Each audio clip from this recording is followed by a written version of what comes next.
Hello, I'm Ellie Scarlett. I hope you're doing as tremendously as possible. Um, so, to my shock, being in the Bay Area to continue with gender affirming care was not good. Um, so now I'm in Minnesota. I was in Los Angeles. I was in the Bay Area from starting in mid-August, and then I realized by about mid-October that it wasn't going to work. Um, Not well, at least. But no, it wasn't going to work because it was bad in LA. I still like LA as a city, but as a community. But many bad things happen in Los Angeles, things that I wouldn't have expected, things that are dark. And then, look at this. Okay. I say that gender euphoria isn't a thing because trans women are just women. And I stand by that, but still. So I guess I'm a woman who loves how my hair is looking right now. Sorry. But if I'm wrong and it's gender euphoria, I don't care. I mean, pretty sure that any type of woman loves how that looks. But anyway, so I'm so sorry for the digression.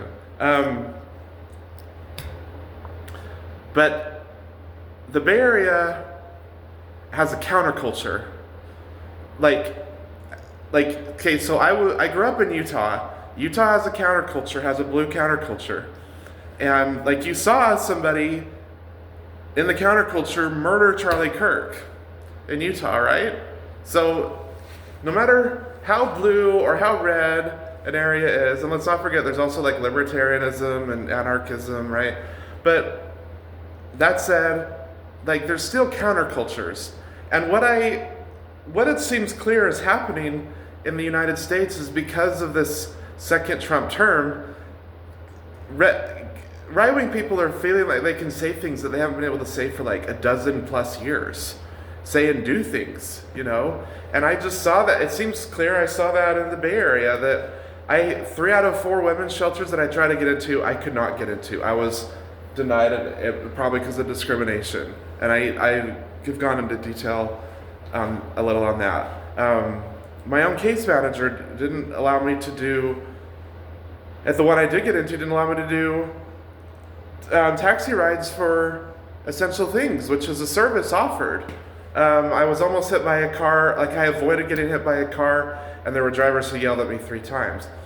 There's some other stuff too. It was just terrible. And so the counterculture is too strong. I know I just did a video on LGBT people not supporting, that maybe LGBT people aren't supporting TGI people enough. I stand by that because I talk about 2 personal experiences. One was my time in the Bay Area. I stand by that, but also, and probably the bigger factor, is that the counterculture is they're just so fired up. They're so galvanized. I mean, ultimately, I'm making presumptions, I know, but the driver, or I had to avoid getting hit by him. I mean, like, I guess he was just ready to risk getting arrested. He was in a truck. He was a dude. He had a cutoff. So, he looked the part.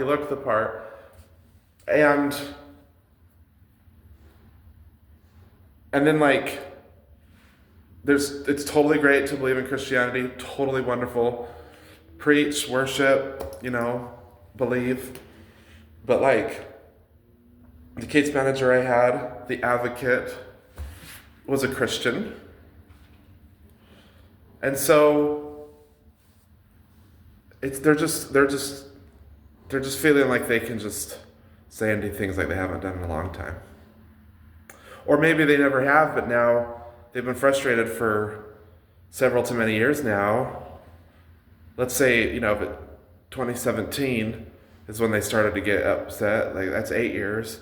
And so then it's like, okay, now I'm going to say and do things that I have wanted to for the last 8 years, but haven't been able to. So, or say 10 years if you go by the gay marriage ruling, right? Which, by the way, it didn't make gay marriage legal. It determined that the Constitution, specifically the 14th Amendment, made it so that gay marriage already is legal. So, um,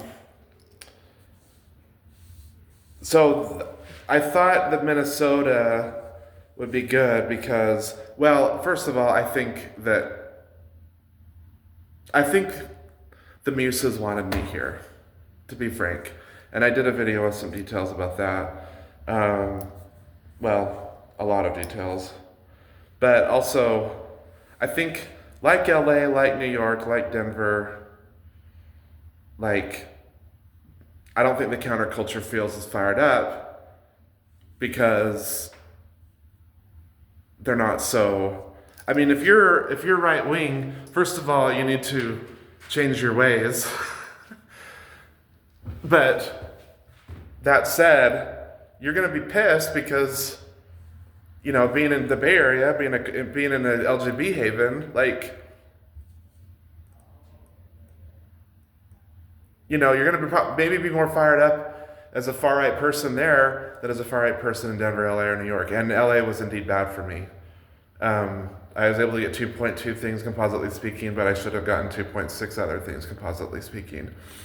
And so I hope that overnight Monday to Tuesday of last week, when I arrived at the Minneapolis-St. Paul International Airport, I immediately jumped on continuing to seek shelter here. I'd started in my layover in Denver. I would have done it sooner, but I've learned that if you're not facing the streets that night, it's harder to get in. And so, the top of this document that's supposed to be helpful for unsheltered transgender folks was saying that Minnesota's a purple state, and I agree. Well, and I did get mistreated 16 times in my first 5.5 days, and there's been a couple things since, but now we're at 7.8, but I would imagine that the Twin Cities are blue and the rest of the state is red.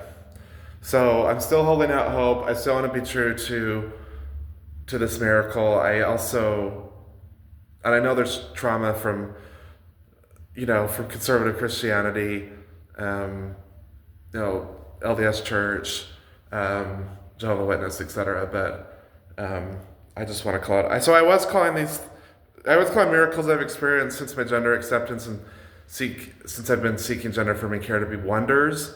But I just started to say miracles because I just think they are. They just seem clear that they are. So I want to be true to that. I don't want to have the BBB, because the BBB is going to cut back Medicaid for folks in 13 months and a week. I don't want to risk that and thus risk losing gender affirming care. So if I move to another state, I'll delay that even more. So I'm trying to tough it out, even though these things that have occurred to me include illegal things. But hopefully in the Twin Cities, I'm hoping that the first 5.5 days were an aberration, and that the Twin Cities, there's not that counterculture like there is in the Bay Area, where they feel like they just need they're just freaking out now because of how the Orange Man is galvanizing them. So thanks for watching.